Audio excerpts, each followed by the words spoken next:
ติดตามการรายงานข่าวของกองบัญชาการปกส.แขวงบ่อแก้วได้ยึดของการยาบ้าได้101เป่าหรือเท่ากับ20ล้านกว่าเม็ดอยู่แขวงบ่อแก้วในครั้งวันที่21เมษายน2025นี้เจ้าหน้าที่ตำรวจประจำจุดกวดกานำเกิงเมืองต้นเพิงแขวงบ่อแก้วได้เฮ็ดเวียกกวดการถเป็นปกติ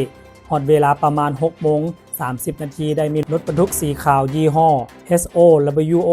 ขับขี่รถมาจากต้นเพิงพอมาฮอดจุดกวดกาเจ้าหน้าที่ได้ให้สัญญาณจอดรถเพื่อขออนุญาตกวดกาแต่ผู้ขับขี่บ่ยอมจอดแล้วขับขี่ผ่านด่านไปดังนั้นเจ้าหน้าที่จึงได้ติดตามไป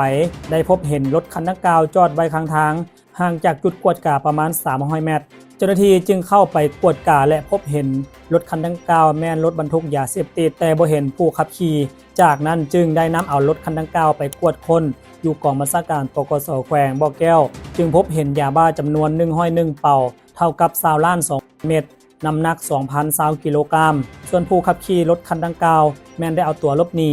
ปัจจุบันทางเจ้าหน้าที่วิสาเฉพาะได้ดำเนินสืบค้นหาผู้เกี่ยวมาสืบสวนสอบสวนและขยายผลหากลุ่มแก๊งเครือข่ายรายนี้มาดำเนินคดีตามระเบียบกฎหมาย